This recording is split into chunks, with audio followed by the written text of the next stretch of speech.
Good morning again. So I know that Dawn often teases you about not getting sports references. But I personally feel that that's not entirely fair or accurate. I think you do get sports references just fine. For example, I think it's very interesting that Dawn has me preaching on Super Bowl Sunday. See, you get sports references. But jokes aside, Dawn's spending a little bit of time away with some family, and I'm excited. Super Bowl Sunday or no Super Bowl Sunday, I'm excited to be here today and opening up God's Word together. Today we're in John chapter 13, and so I encourage you to tap or to flip to that passage. And we're going to be looking at the passage where Jesus washes his disciples' feet. So if you have been a part of a church for a long time, this is not an unfamiliar thing to you. You probably have heard this passage before, but maybe you're new and you've never heard this passage before, and it's all kind of novel to you. Either way, we're going to walk through it together, and I think that there's some things that God teaches us about humility.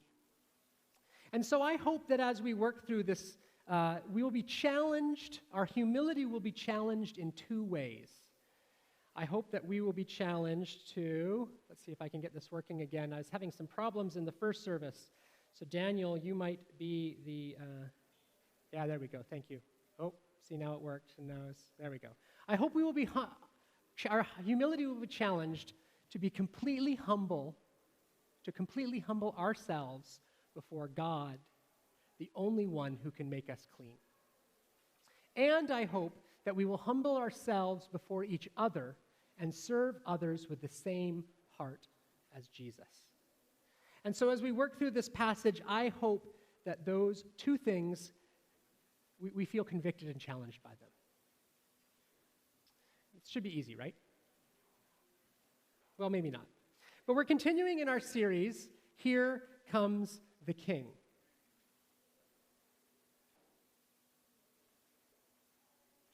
Is it going to do it for me? No, still not doing it. Thanks. It's all you, Daniel.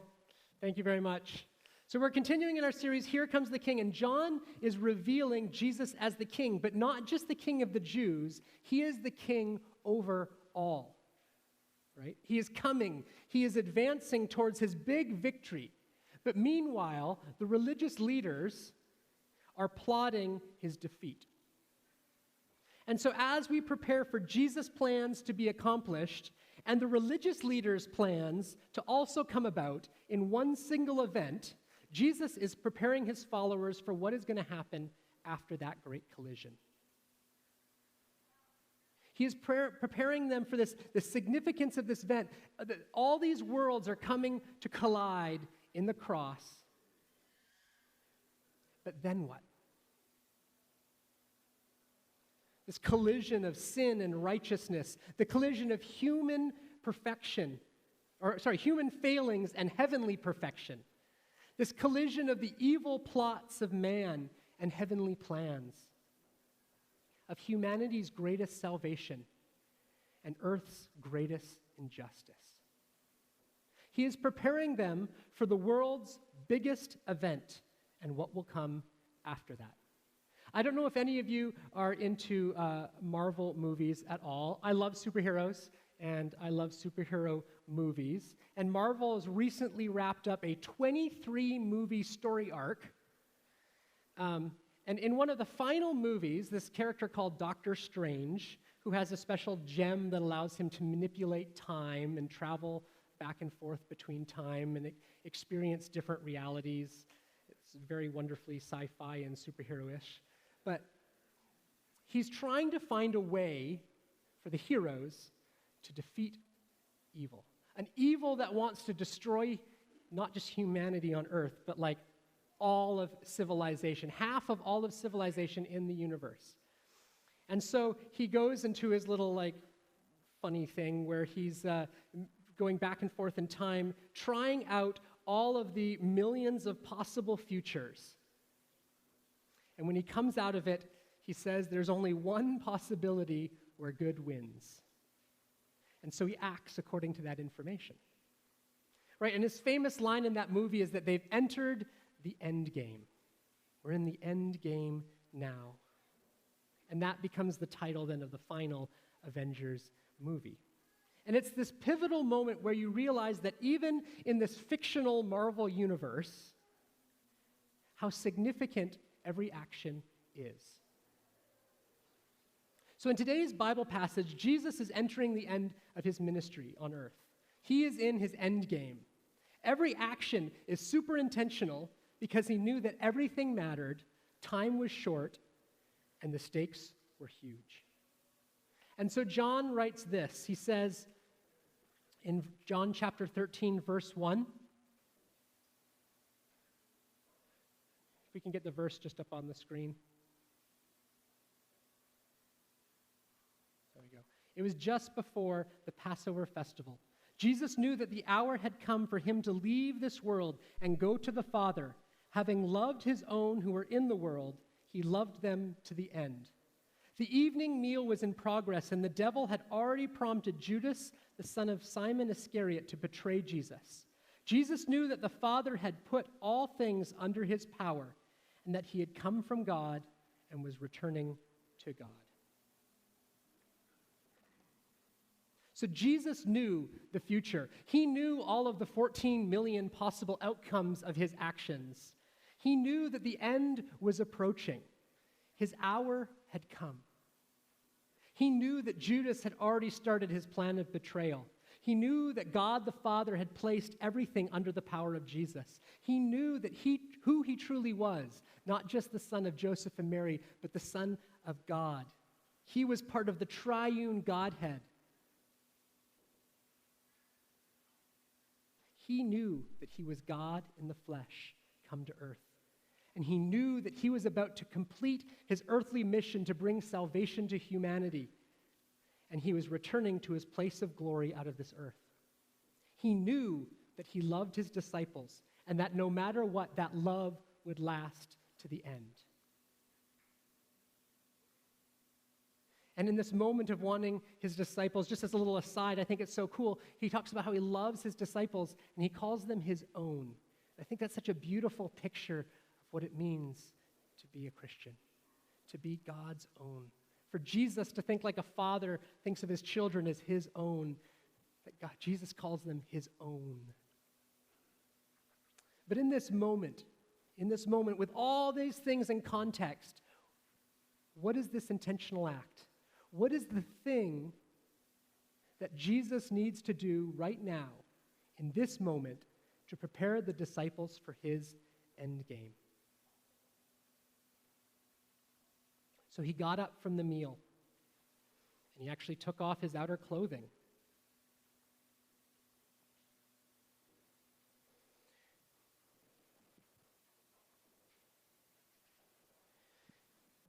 He wrapped a towel around his waist.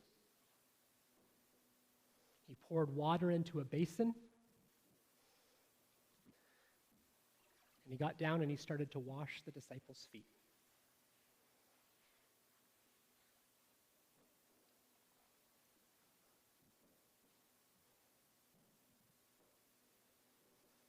See, feet washing isn't a common practice today in the same way. So maybe a little explanation is helpful. I mean, feet haven't fundamentally changed in the last 2,000 years, so I think we kind of get the idea of feet washing. And sometimes after a long day in my leather boots, my feet are really ready for a feet washing. Or, in the summer when I'm wearing sandals out in the dust and the sweat mixes with the dust and sand and whatnot, I'm really ready for a foot washing. But usually I do it myself. And by usually, I mean always do it myself. But in Jesus' time, this was part of the gathering. As people were walking around in sandaled feet in the dust and the dirt of the earth and walking long distances, they didn't have cars, so they were walking everywhere and walking, and your feet would actually become quite gross and dirty. And even if you had had a bath that morning, your feet from walking around would get quite dirty. And so when you came to an event like this, the host would often have one of his servants wash the guests' feet. Because they would recline at a table most likely. And so your feet are kind of more out there than in our current setups where your kind of feet are nicely tucked underneath the table, far away from anyone's noses. And so the servant would wash the feet of the guests at this event. And then your toes would be clean and everyone could enjoy the meal just a little bit more. But the act of washing the feet was an act of great humility. It wasn't something that the person of honor should ever do. One scholar writes, touching feet was regarded as menial slave work, and as such was primarily an assignment given to Gentile slaves and women. In those societies, those considered the lesser ones, sadly. Students were responsible to rabbis or teachers to perform menial tasks of labor, but touching feet was clearly not expected. In a society that was very conscious of status symbols of shame and honor, things such as the touching or washing of feet were extremely important matters. Now, some of you have a real issue with feet, and so you kind of get this, right? I don't have to explain to you why this would be kind of a thing that people wouldn't want to do. But others of you are kind of, foot neutral. And so maybe we miss some of the significance of Jesus' actions. I mean, yes, it's nice, but what's going into this? Feet washing said something. And what's amazing in this story is that, as one author writes, it's such a vivid portrayal of the Messiah adopting a shameful, lowly posture in relation to his disciples. He goes on to say that he doesn't know of any other example in the literature of the ancient world before the coming of Jesus where such a foot washing is done by a leader. See, Jesus was humiliating himself. They were meeting in a room that had been borrowed from someone else, but they hadn't borrowed a servant.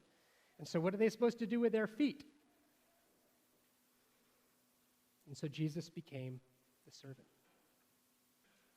Philippians 2, Paul writes so beautifully, who being in very nature God, talking about Jesus, did not consider equality with God something to be used to his own advantage. Rather, he made himself nothing by taking the very nature of a servant, being made in human likeness, and being found in appearance as a man, he humbled himself and became obedient to death, even death on a cross. Jesus, the great king, was the servant in the room. He took on the lowest of all the positions available. And the thing that blows my mind is in this story, John makes it very clear that Judas is in the room. The betrayer is in the room, and yet he is never excluded from this occasion. Jesus works his way around the disciples, humbling himself, humiliating himself before them, washing their feet. And this seems to include Judas, the one he had invested in and ministered alongside for years, and the one who was in the midst of a plot to betray him to death. See, washing the disciples' feet was how Jesus was communicating his great strategy. It was how he was preparing his disciples for what was coming down the road. And so we see how his actions are received, and I think that tells us something. Because Peter, oh great Peter, the one who never seemed to be shy to share his opinions out loud, doesn't like it at all. And so the passage tells us, he came to Simon Peter, who said to him, Lord, are you going to wash my feet? And Jesus replied, you do not realize now what I am doing, but later you will understand. No, said Peter, you shall never wash my feet. And Jesus answered, unless I wash you, you will have no part with me. See, Peter wasn't going to have any of this.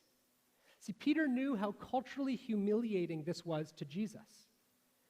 And he didn't want to ever be a part of anything that made his master, the Messiah, Jesus, low. This was his master. How could he participate in making his master look like a slave? Peter wasn't just saying like, nah, not right now. Don't feel like it. He was saying, no, never. You should never wash my feet. This is never something that you, the Messiah, should ever do. Not now, not ever. But Jesus' response makes us realize that this wasn't just about clean feet. This had a much deeper significance in the plan of God. No, Peter says, you shall never wash my feet. And Jesus answered, unless I wash you, you will have no part with me. Then, Lord, Simon Peter replied, all out or all in. That's just the way Peter rolled. Not just my feet, but my hands and my head as well. And Jesus answered, those who have had a bath need only to wash their feet. Their whole body is clean. And you are clean, though not every one of you. For he knew who was going to betray him. And that was why he said not everyone was clean. See, Jesus knew that he would be dying for the sins of the world. This washing he was preparing them for wasn't just about whether they were physically unclean, but whether they were spiritually unclean. See, the question they would be confronted with is whether the disciples would let his death and humiliation be the thing that brought them victory. And Jesus confronts our pride in this first way. Will you let Jesus serve you? They needed to be ready to let Jesus die for them. They needed Jesus to wash them clean. Now, this can be, I believe, one of the hardest things for people's pride.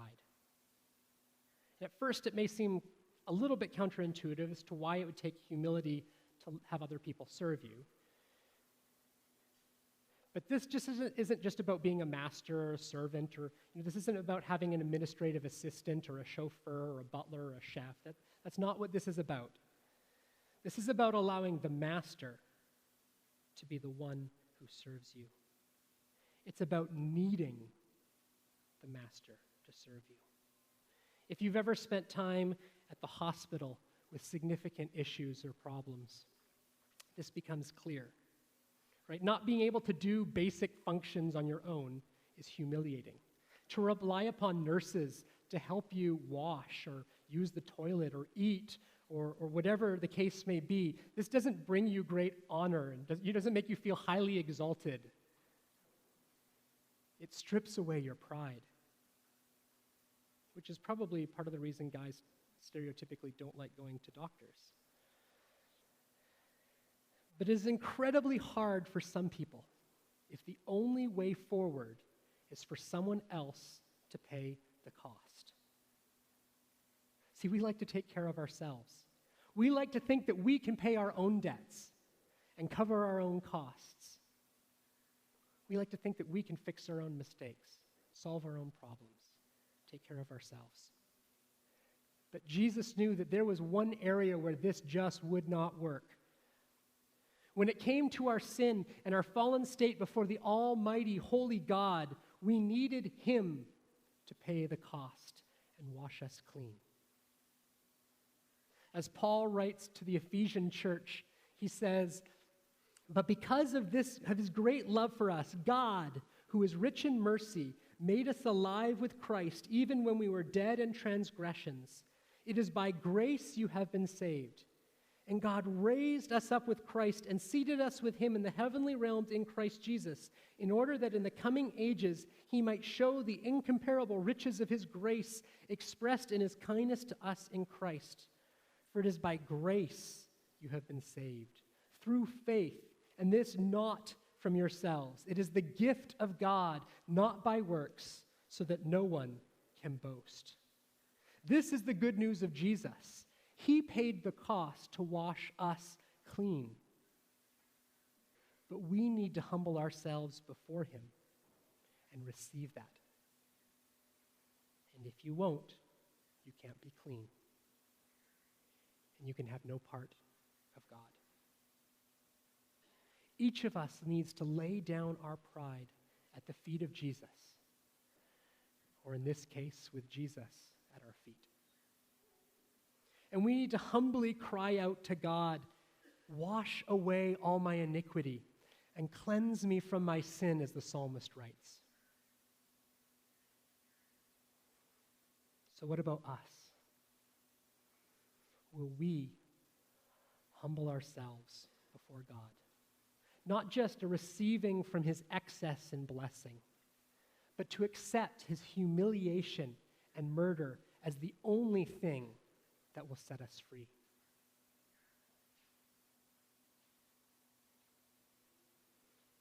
But Jesus isn't done challenging the pride or humility of his disciples. He readies them for the second test of their pride. When he had finished washing their feet, he put on his clothes and returned to his place. "Do you understand what I have done for you?" he asked them. "You call me teacher and Lord, and rightly so, for that is what I am." Jesus gets up off the floor and returns to his place of honor at the table. Because we can't start to misinterpret Jesus' authority and position. He is the teacher and the Lord. He is still the I am. He is the exalted Lord of all creation. See, Jesus didn't take the role of servant at the expense of his proper position of power. He is showing them what his power can look like, what he must do, and what they needed to do. "Now that I, your Lord and teacher, have washed your feet, you also should wash one another's feet. I have set you an example that you should do as I have done for you. Very truly I tell you, no servant is greater than his master, nor is a messenger greater than the one who sent him. Now that you know these things, you will be blessed if you do them." Jesus isn't asking the disciples to die for the forgiveness of the sins of the world. And he isn't just talking about physically washing each other's feet, although some in different church traditions actually have adopted that as a practice they sometimes do. But he is talking about the heart of making oneself a servant to care for the needs of others so that they may be brought to a place of cleansing. A heart that is so willing to serve that it doesn't care about perceived humiliation. And this is the second challenge of humility. Will they humble themselves before others? We have to answer the same question as well. Will we humble ourselves in caring for the needs of others? This isn't just about caring for others out of the excess in our lives. It is a sacrificial, humbling, serving others. And serving in the way of Jesus always has a cost. But it's important for us to do it. Because if we're not willing to get into the dirtiness of life and humbly serve others, even at the cost of our own dignity or even our own life, we are considering ourselves, as the passage says, above our master. See, Jesus did it. So if our pride prevents us from doing the same, we are saying that we are more significant than Jesus himself. And I think we need to be careful about whether we want our lives to demonstrate a perceived greater significance than Jesus. Whether that be through stated opinion, conscious choice, or subconscious decision. We are not more important or exalted than Jesus. We never will be. You are not greater than your master. See, Jesus' endgame involves his followers continuing on what he had started living with the same attitude that he had.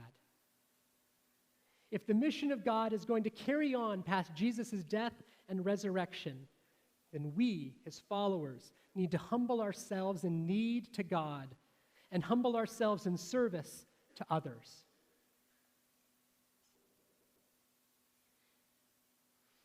But just so we don't tuck this lesson away as an interesting thought, Jesus ends this passage with a statement that I think should be added to every other Bible passage that there is. He says this, "Now that you know these things, you will be blessed if you do them." See, this isn't just some sort of an intellectual pursuit. This isn't an enlightenment or gaining of knowledge. We aren't blessed because we know what Jesus is saying. We are blessed if we do what Jesus is saying. James, in his bluntness, writes, "If anyone then knows the good he ought to do and doesn't do it, it is sin for them." Like Jesus' Sermon on the Mount in Matthew chapter 5, sometimes the greatest blessing comes from the lowest positions. And if we don't want to claim to be greater than Jesus, and if we want to be able to experience the blessing that God has, we need to do as Jesus did. And so will you humble yourself before God and before others and live like Jesus lived? Today, I don't know what the rest of your day looks like, but I'm assuming at some point today you'll be sitting at a table or you'll be sitting with other people. Maybe it's riding in the car. But I don't want us to ever just leave and it's easy. I know for me it's easy to forget. It's a great idea, it's great thoughts, and then I go home and I forget. And so I actually have 3 questions that I want to encourage you to discuss, maybe around the meal table or maybe with other believers. And they're heavy questions. But the first question I would love for you guys to talk about is, what might it look like to humble yourself in need before God? Like, what does life look like when we're doing that? What are some of the steps that I could be taking to humble myself in need before God?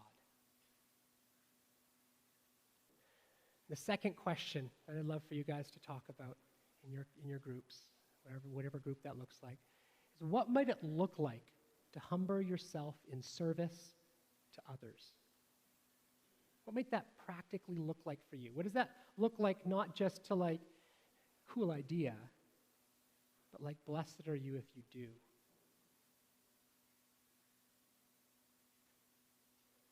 And third, how does your pride or self-centeredness, whatever you want to call it, get in the way of humbling yourself?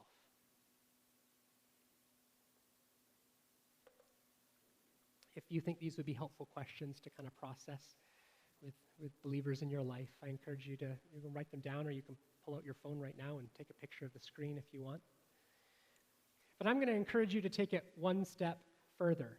I'm going to encourage you, if these are questions you're like, yeah, we need to talk about these, I'm going to encourage you to pull out your phone right now and actually make yourself a reminder, okay? Because this is the thing, like with 3 kids at home, by the time I sit down at the table, my mind is has gone like 700 different places, right?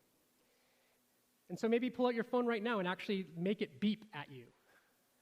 We're really good at paying attention to those. But make your phone beep at you, reminding you, ask those 3 questions. Because Jesus challenges us as part of his great plan, as part of his great strategy for this world. It's for us to humble ourselves before him and to humble ourselves in service to each other.